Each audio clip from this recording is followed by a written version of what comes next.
Twogera ku bika by'abakyala abakyasingidde ddala okubeera nga baganza eri abasajja. Bw'oba oyagala omusajja okuwa ekitiibwa, omusajja okubeera ng'akwagala, waliwo ebintu by'olina okweteekamu ng'omuntu. Ekisooka kwe kubeera ng'oli mukozi. Ekisookera ddala abasajja baagala nnyo abakazi abakozi.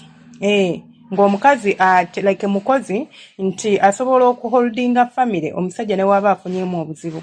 Tali musajja ayagala mukazi alileze okujjako ng'omusajja oyo be bano abasajja bali controlling. Kuba waliwo abasajja nga ye ayagala omukazi agenda okubeera omukazi just nti ayagala akuwase akuteeke waka ng'oibeera waka. Ekisooka aba akutya ate ogwo ofune kye tuyita financial freedom. Nti bw'onaafuna ssente zo oba bw'onaaba ng'okola ojja kuba tomwagala. But that is just being insecure. Nze nga nze omuntu omu actually nzikiriza munno n'oba nzikiriza mu mbeera ey'okuba nti omukyala bw'abanga alina ssente n'asigala ng'akwagala ndowooza eyo yandibadde laavu yannamaddala. Kubanga tebaako strings attached. Omuntu ono ali kwagala by choice. Tali kwagala nti kubanga akujjako ssente, tali kwagala kubanga omulabirira, tali kwagala kubanga alina kyakufunamu, but akwagala by choice nti akwagala. Eyo era laavu yannamaddala ekyasinze. Laavu kyesinga eyo. Naye omusajja yenna gw'osanga nga ye atya omukazi okubeera independent, ng'atya okubeera nti ogenda kukola ofune ssente with the pretense of agamba bajja kukwana, wowe batakwanira mukazi. Waka oba ku mulimu. Olaba ne gwe basibira mu kikomera aganza asikaali, gwe basibira mu kikomera aganza house boy, gwe basibira mu kikomera aganza gaaya agenda okujja okufikisinga amasannyalaze. Just wa amasannyalaze azze lunaku olu nyaba nyumiza emboozi ku story hub nga wa amasannyalaze nga azze lunaku lumu n'amuzina gwe muva ku kitonde ekiyitibwa omukazi. Kati tulinza kugamba kino nti omusajja gaana okukola kulw'okubanga mbu atya okukukwana. That is also another kind of insecurity. Yeetya ng'omuntu teyekkiririzaamu nti he can have you n'obeera nga toyenda, oba he can have you n'obeera ng'oyagala ye yekka. Omukyala owookubiri, omusajja gwawa ekitiibwa, ye mukyala atamalaako musajja mirembe. Omukyala eyekkiririzaamu alina confidence mu ye. Omukyala alina okwagala mu ye. Okwagala munze kyeki. Nze bwembanga nina laavu emala sigenda cravinga laavu ya musajja. Sigenda kubeera ku musajja nga mubebera nti kubanga njagala mpa omukwano. Ate ebiseera ebisinga mukazi gw'osanga nga alina ekizibu ekyo ekyokwagala. Ye mukyala agenda okuyomba muno tebamukubidde essimu simanya mbu ku makya simanya tewakoze biki because alina engeri gy'ayagala. Ffenna twagala okwagalwa.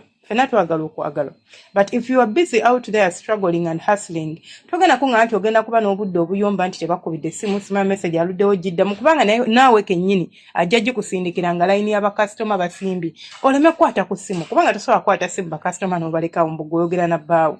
Ddala olaba nga kijja oli agamba lowooza ffe tulina basajja oba. Kitegeeza you will be more understanding. This is why olina okubeera nga gwe omuntu weeyagala. You have other things to do. Maybe sikola nti sina mirimu gye nkwasaganya nti nkola. Naye nina ebyange ng'omuntu bye njagala okukola. I invest my time somewhere else, not only in my mind. Nti omusajja ono agenda kubeera n'eddembe lye, ngenda kubeera simuteekako mbeera, ngenda kubeera nga simumalaako mirembe, ekigenda okumuleetera okuba nga nfunamu emirembe. A woman is supposed to be a peace bed for her man. Nti gwe ng'omukyala olina kubeera mirembe eri bbaawo ng'ewaka wammwe kubanga emirembe gijja bbula ewaka singa omukazi si wa mirembe, singa omusajja si wa mirembe. Naye ate omusajja oba kale kubanga ye tasiibawo, naye omukazi jjukira gw'obeerawo era gwakwasaganya ennyo gwaddukanya ennyumba eyo okitegeera. So omusajja yenna ayagala omukazi akola alina akasente ke nti omukyalo ono newemba nga afunyemu obuzibu she can hustle, doesn't matter otunda nnyaanya, otunda mu katale, otunda mudaala gwa nnyaanya, otunda plastica, okola biki, doesn't matter. Oli content creator tekimataringa as long as omuntu oyo omwagala ate nga naye akola ki akwagala, ebintu bijja kutambulira bulungi nnyo nga gye nkomezza. Then ekika ky'omukyala owookusatu abasajja gwe basinga okuwa ekitiibwa y'omukyala alina ebirooto. Omukyala alina ebirooto ye mukyala azimba omusajja. Tininza okubeera nga sikola, ninza okubeera nga sina ssente ng'omuntu naye nga nsobola okuzimba omusajja wange. Ng'omusajja bw'aleeta idea ku mmeeza tusobola okuhavinga conversation eri meaningful nga si kumugamba honey baby nze kati ebyo biraba nze bino nga sibimanyi gwe kyosalawo kye tugenda nakyo kyomusajja na bwafuna miliyoni 10 n'aseka ku mmeeza n'akubuuza hani miliyoni 10 zino eno tuzikolemu ki you cannot come up with one important idea only one like this n'omugamba mbadde ndowooza oba tuziteeke wano oba tugule stooko oba tugule shares oba tugulemu kapoloti kubanga batugula kapoloti kubanga ati you don't just say words just like out of nowhere n'ogamba tugule poloti lwaki tugula poloti you have to lay out something write a proposal ne bwoba togiwandiise kale gyogere nti nze mbadde nteesa olwomba mproposing eyeba proposal yange mbadde nteesa miliyoni zino 10 oziraba hani amazima saawa zino nga bwentunira ekonomi ya Uganda bwe ngamba nti tuzikwate tuzigulemuko piki 2 buli piki ya miliyoni 5 iyo piki ya sentimeka sikyamanyi buli piki ya miliyoni 5 olaba omukwano sente ezo zirinza obutabeerawo tulinza oziteeka mu piki ne tuwunzika ng'ate twekubye jje nga sente tuzitadde mu piki ne bagibba riski weeri naye ng'ate webanga esigaddewo esobola tukolera sente ate netuyambako n'okubeera nga tukwasaganya ebintu ebirala sente zineno tusobola okugamba nedda kati miliyoni 10 ezo ziraba hani mbadde ngamba tugulemu akataka kano we kamalawo omwaka kalinza okutuzaalira ate miliyoni endala 2 kalinza okulwawo okugeneratinga sente but it's a long time investment ate Katonda waba atusaasidde ne tubanga twakateekawo bwetu tuba twakagulawo bwetuti like ekintu kyonna ne kijja mu kitundu ne kiraisinga value y'ettaka tulinza n'okufunamu times 10 titwataddewo miliyoni 10 ne tufunawo miliyoni 10 ze kyono kyembadde nsuggestinga kasa tugula ekifo nga kiri strategic oba si kyo tugendeeyo wansi tunoonye ebibanja oba tunoonye bakira batya acres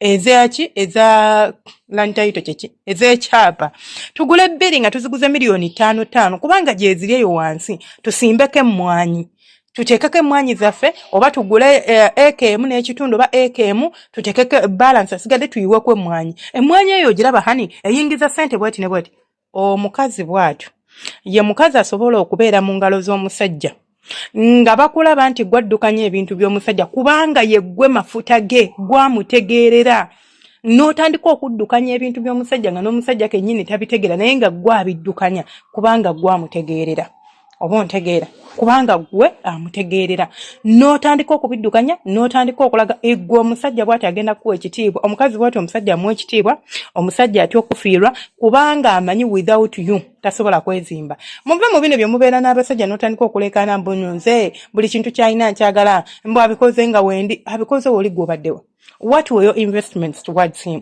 yoyo gwe tuyita omukazi azimba omusajja ateesa nti siyina busobozi bukuwa sente kubanga nsobola okuwa sente bwemanga siyina magezi gazi developing nga nawe toyina kitegeeza tugenda kubeera mu mbeera gye tuyita sustainable state tetusobola okwesustaininga abaana basoma ennyumba tupangisa tusasula everything is going on tuli mu middle class tetweyongerako tetulina maka gaffe tetulina mmotoka tetulina assets tetulina ki just tuli awo bwe tutyo oba okitegeera kale munsikirize nkome wano abakyala mweyongereko value abakyala mweteekeko value tobeera bubeeza awo n'otandika kupepeta face yo nyaku zino face yange bino nisona kwoneka n'otandika kupepeta face yo n'obeera nga agamba that is your investment tinze face yange ye capital ye investment yange bwemanga nyirira face nga nina akabina n'ogenda n'okola akabina n'okola kawato everything will be good for me yes it will be good for you but men will just use you abasajja baagala abakazi abali empowered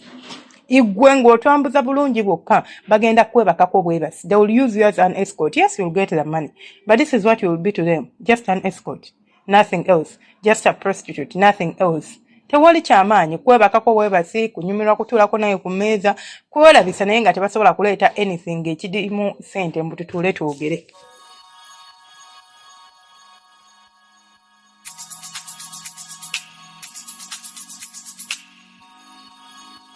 Yeah.